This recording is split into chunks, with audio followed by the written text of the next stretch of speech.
Alright, welcome back to another E7 video. We got the preview here for Setsuka. Setsuka. This So is. I did a prediction on what she would be. I mean, let's see if we get anything right or not. It doesn't matter. At the end of the day, it doesn't matter. I just What hype you for the unit. wanted, I wanted to hype isn't it up. it? Allow me to awaken your desires. Don't reject it. I'm simply hastening your future. Conformity numbs the soul. Goodness. Goodness. Deviation awakens it. Setsuka, Lot of a young mercy. lady born of a lineage of shamans that for countless generations served the imperial court of Therenhad. Oh my Due to her God, ability to bro. divine the future, she was treated as the family's sole hope to retain the emperor's confidence. But Setsuka ended up violating the taboo of looking into one's own future, and ended up stricken with an unknown illness. In their desperation to cure her, her family performed a ritual using a demonic sword. But instead of healing her, the ritual stripped her of her dignity and birthed a lady whose lips And that's were like a profaned non-attack with skill crude there. jokes. In the end, Setsuka's bodyguard, Shizue, whisks her master away and takes off on a long journey to free the lady from her curse. Oh, this is, I believe that is water's origin. I believe that's water's origin. Yeah. Setsuka is a 5-star fire elemental thief. She has high attack and can increase her health further through her imprint concentration. She has a lot of attack and HP as well. The Scorpio, they seem to have a lot of HP. But something is different with her though, is her concentration is HP. Most of the Scorpio thieves have crit chance imprint, so let's see if it is a struggle to get her to 100% crit chance or not, or if it's a little bit rough on the stats because she doesn't have the imprint. Bro, the art is just okay, bro. It's too distracting. Skill 2. All right, all right. So increases evasion of all allies by 30%. Okay, that's one. And when all allies except when an ally except for the caster evades counterattacks. Okay. So you can counter, you can hit, you can focus, you can try to focus her down. I mean, she has evasion as well. I'm assuming her artifact also gives her evasion. All right. Except for the caster evades counterattacks. Counterattack unit, which means Lionheart Surmia, who is all over the place right now, is gonna go crazy. Okay. Okay. And after attacking, when Fighting Spirit is full, Fighting Spirit, so watch out for things like Seafront and Politis. Although Lidica doesn't do anything to her though, because it doesn't seem like she starts the battle with any. It doesn't seem like it. Okay. It doesn't say that here. When Fighting Spirit is full, consumes all, granting Demon Blade Unleashed to the caster for one turn before activating Blade Art Bewitching Blossom. Alright. Blade Art Bewitching Blossom consumes all health, so she takes all her HP. I'm assuming goes down to 1 HP. And all attacks all enemies, consumes all health to attacks all enemies, and increasing combat readiness of the caster by 50%. Damage dealt increases proportional to the caster's lost health. So yeah, she's already gonna take away all her health. You're gonna take all her health away, and that's gonna boost her damage. And then yeah, boost her damage, and then she's gonna get the 50% combat readiness push as well. Okay. Demon Blade Unleashed. That's the buff that she gets. Increases attack by 200%. Okay. And cannot die for a certain number of turns. Okay. So she gets this for 1 turn. She gets it for 1 turn. So she can't die for 1 turn, which is not a strippable. It's not a strippable buff. So you cannot like get her to 1 HP and then kill her. She's just gonna stay there. So she's gonna take her turn regardless, unless you. I guess you can try to push her back or anything, but that's just gonna delay how long she stays in that state, right? If you can try to do that. Obviously, you can seal this as a passive. All right. But if she already activated it, then you can't really do anything about it. So, okay. Increases attack by 200%, which is the same boost that Abyssal Euphine get when she goes into trauma. So it's basically trauma, except there's not as much drawback. She doesn't lose like defense or HP or anything like that. Technically, she does because her passive consumes it. So I guess it's very similar to uh, the trauma that a Euphine has. Okay, this part, but but cannot be wait. Oh, but cannot be subject to any damage sharing effects. So this is for if she's at full HP, right? So if she's at full HP and she procs this, I think she cannot benefit from Aureus or any kind of damage sharing effects. Damage sharing effects. So if you have her on a team, let's just say she seems like she's an evasion team unit, right? She wants to be on an evasion team, but if you have her with something like Light Meru that's coming out tomorrow, um, you can't have whoever is in the front damage share while she has this on her. So she's gonna take full damage. I'm assuming that's what it is, right? It has to be. So she can't die, but in return for her not dying, in return for her not dying, she can't get any benefit from Aureus. Okay, so that makes sense. The only thing is, this thing, she doesn't counterattack herself.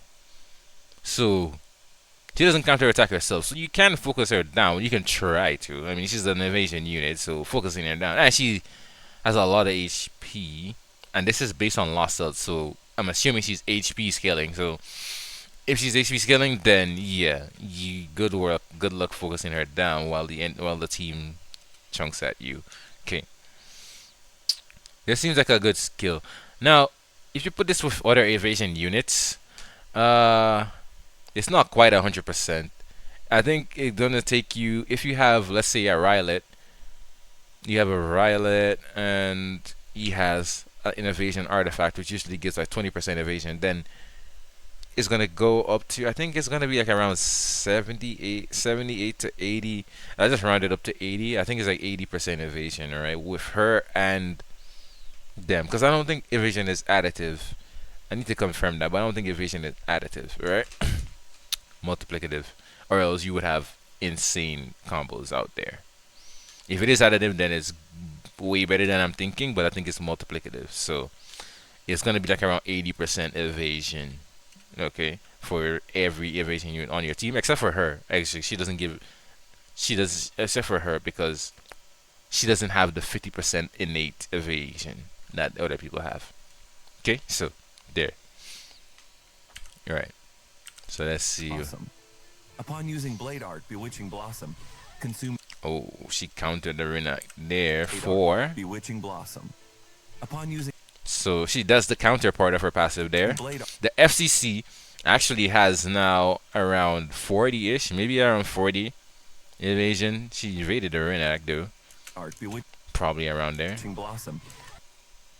The Renak was defense broken and at the 15k. Consumes all health to attack all enemies. And Okay. increases combat readiness of the caster by 50%. Damage dealt increases proportional to 21k on the Arunka, but that is defense broken. The Ilanav is wearing Aureus as well, so that took way more damage almost. Ruel took 11k, but again, that's an Aureus Ilanav. caster's lost health. It looks like.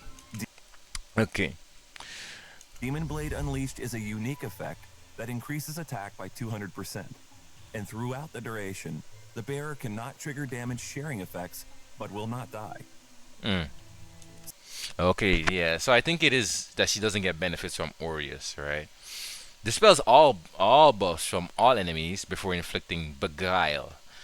The Beguile. I wish this was defense break. This would have been like defense break, but I guess it's for tankier teams. If you're fighting into tankier teams with an evasion team, which is normally squishy, you can have them chip away at themselves. But I think a defense break would have been better. Decrease hit chance so you can evade more and you can get more counters. That makes sense for 2 turns, but obviously these could be cleansed very easily. Ignores effect resistance of targets with less max health than the caster. So yeah, She's gonna be built with a lot of HP. I think in that preview she had 25k HP. Yeah, she had 25k HP, so it's going to be Skill 3. Rouge and inflicting decreased hit chance for yeah. She has 25k HP. 2 turns. Ignores effect resistance of targets with less max health than Yeah, she didn't ignore ER on the Ilanov because Ilanov is usually like 27k plus. the caster. Yeah.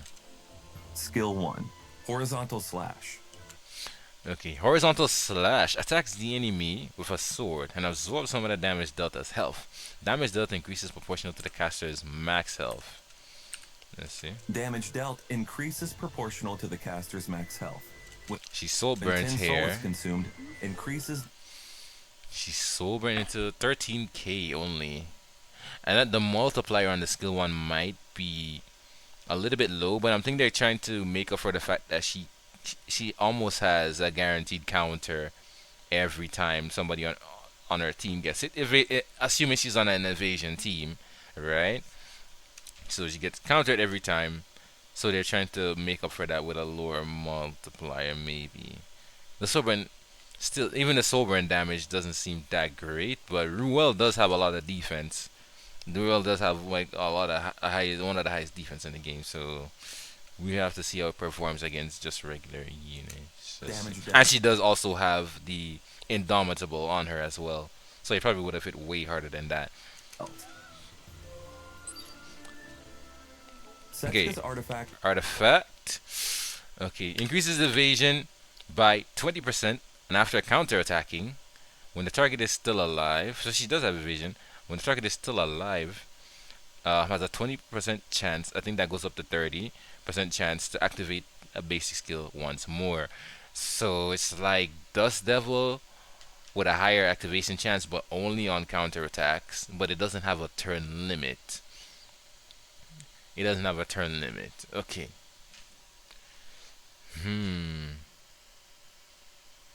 I think this will be fine at plus 15, maybe if it goes up, if it's like just 30, similar to like Dust Devil. But Dust Devil has the benefit. Okay, Dust Devil. This thing has a benefit of not having a cooldown. All right. Also, it gives evasion. Yeah. Dust Devil has the benefit of it's not only activated on a counter, it also could activate within the turn as well. Alright, you can also activate within the turn, so we'll have to see if Dust Devil becomes a viable option for her or something else like Shepherds or something. Actually, Shepherds could be good because it also gives you stats when your HP goes down, so since she consumes her HP, that could actually be good. Yeah. I'm pretty sure I'm thinking of the right artifact. If I'll put something on the screen when I check it out later. But yeah, there is the evasion artifact that gives you stats as your HP decreases. Alright. She can also use that as well. That can help out a lot with that skill too. But yeah, we'll see how it turns out. skill once more. Don't reject it. I'm simply hastening your future. A maiden robbed of her gentle heart by a demon blade's curse. Players will be able to meet Setsuka through the Drop Rate Up banner starting September 4th. Thank you. Okay. So yeah, let's see the combat showcase real quick. Just a little bit of it. So Renat goes. I can take you in my sleep. That's loud.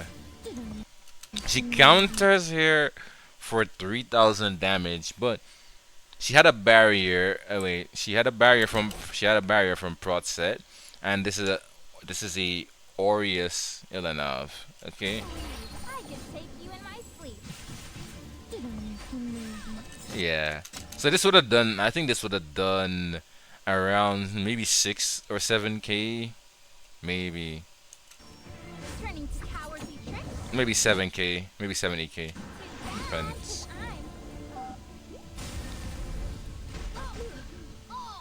You dare show your face? Okay. With me back in the left, losing ain't an option. Have you no shame? prepared for this. Okay.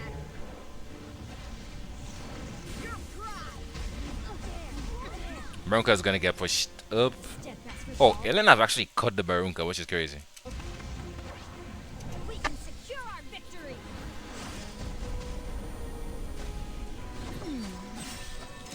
Yeah, there's the counter. How much did she do to Elenav?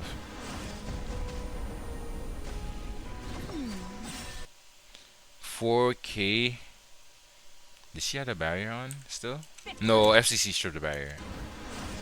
But she does have Indomitable, so yes, it just does have Indomitable here. So take that into account. She went twice. Okay, so 8K damage. Ready to ride?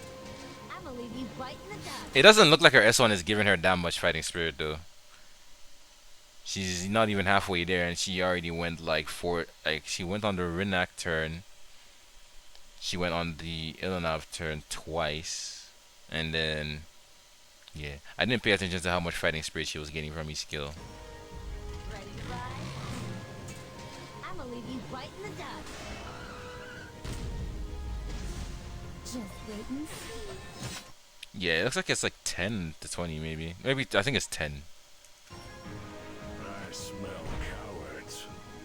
This is my true will.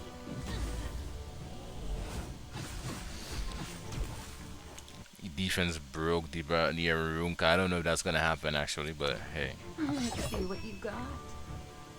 Give yourself to me. Non-attack skill that can be cleansed. Celine also. That can be cleansed fairly easy by a lot of units. No need to worry now. Mercedes is also coming. This is also a cleanser, so yeah. Don't put all your faith in me. And she's actually Meru could be good into these type of units as well, because if she has a full evasion team, that fixed damage that's gonna come from the, I think it's abundance. The fixed damage that's gonna come from that is gonna help you chew through them a little faster. Guard down. No, you're flank. Yeah, she did. Oh yeah, damage limit. Never mind. I was like, she went twice. Yeah, it looks like she's only getting 10 on the skill 1. I have to go back and check that. Cause she counted so many times. Don't reject it. I'm simply hastening your future.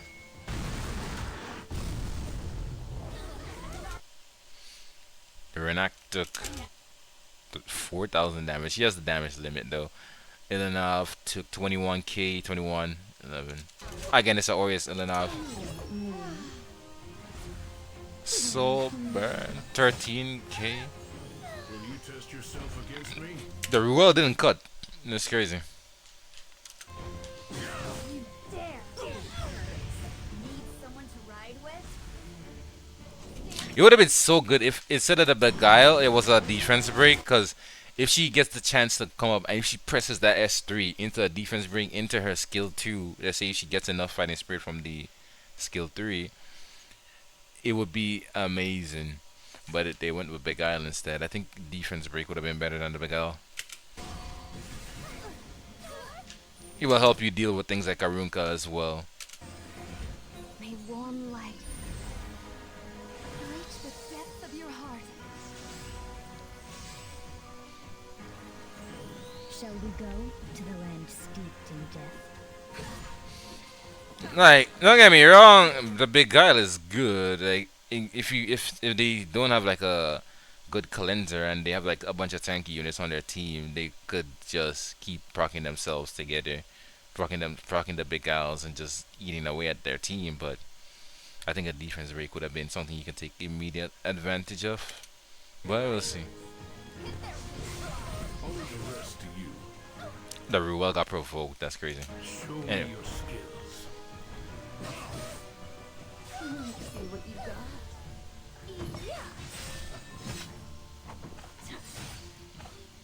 Oh, she hit her as well. Wait. No, FCC she hit. Yeah, the FCC evaded. But she evaded with 30% only because she didn't have the para buff on her anymore. Wait and see. You dare block my way? This is only a temporary alliance. How much does she get hit for? I want to see how much she gets hit for here.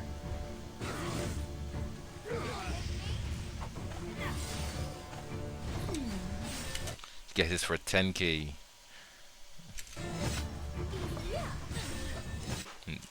And she's dead. She does seem like a very fun unit. I'm definitely pulling anyways. I did wish, like I said, I wish that was a defense break instead of the beguile. I wish, but let's see. She gets, where is it? So skill 3 gives her 30 fighting spirit. Okay, and then skill 1. Skill 1 gives, where is it? This is the skill 3 still. Skill 1. Wait, skill 1 is 30. It looked like she wasn't getting any. It looked like she wasn't getting any. She counted so much. I thought she would get that way faster. No. She didn't. It looked like she was getting 10 or something like that. But yeah. 30 fighting spirit. Okay. Well, yeah, that's it. I think this unit is going to be fun. I'm definitely pulling. I hope you guys enjoyed this one, and let me know what you think about her kit, about her skills, about how they showcased her. I don't know if they necessarily showcased her properly, but it is what it is. See you guys in the next one.